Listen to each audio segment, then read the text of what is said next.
Polaris RZR off-road racing. It's Joey D with UTVUnderground.com. We're here at the start of the 2015 Best in the Desert racing season at the Parker 250.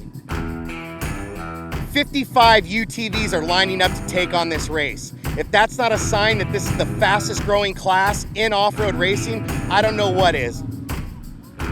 Super excited, Parker 250, first race of the year. There's a lot of people here. I was feeling really good going into this, but there's so much competition this year. I definitely don't want to get too many spaces or too far behind everybody, so we're going to want to stay right on their tail as best we can, but we got some stiff competition behind us. To see 6 cars out here 7-8 years ago, and now to see this many cars, 55 in total, bulk of them are ours. It's just incredible. I'm obviously going to go for the points championship this year, so I got to be a little conservative. I want to get that championship more than anything. With rain showers hitting Parker, Arizona just before UTVs left the line, the dust would be kept down, allowing racers in the back of the pack to have a dust-free run and make a charge to the front. The rain changed everything because I was hoping for a lot of dust, and I was going to try to get out front and let them all battle through the dust.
We're at the midway point here of the Parker 250 at Main Pit. Most of the top vehicles have already made their way through. The 1964 Supercross.com Cognito Motorsports RZR is your current leader physically. Right behind him is the 1921 of Johnny Angal and the UTV Inc. RZR, with Craig Scanlon in the 1931 Jagged X RZR following in 3rd place. It's a hot battle, but the story so far is all about Scott Kiger and the Coastal Racing RZR, who started in 40th and at the midway point has already moved into the top 10. He's your leader right now in corrected time. It's exciting to see who's going to win the Parker 250.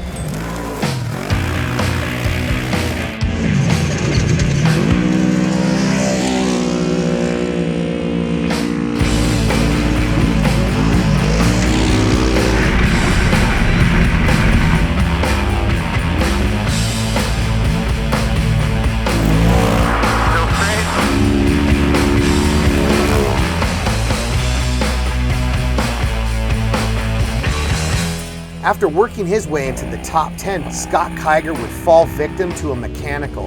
Him and Brandon Schueler in the 1919 Jagged X RZR would both suffer brake issues, causing their vehicles to fall to the back of the pack.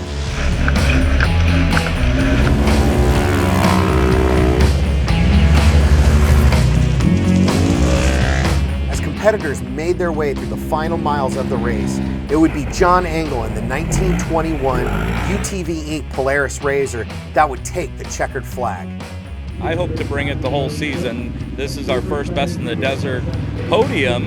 Of course, we started late in the season last year, but did great. We knew we'd get up there, and when we started getting the car dialed in and figured out, we knew we could drive with the best of them, so here we are. Right behind him, and no surprise to anyone who followed the 2014 season, was Mr. Consistent, Craig Scanlon, who would roll his 1931 Jagged X Polaris RZR across the finish line and kick his season off to a hot start. I'm starting to feel a lot more comfortable. I mean, this is my 4th time racing this race, and actually know the course now. So, you know, I had some good times out there. It was a blast. In third place would be the 1962 Supercross.com Polaris RZR of Ryan Pullman. We got all the way through and finished, and it was great. Having my son with me is a proud fatherly moment.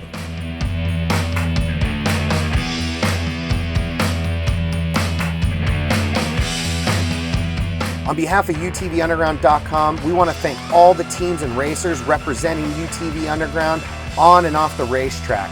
This is going to be an exciting season, and we can't wait to see you at the UTV World Championships in February.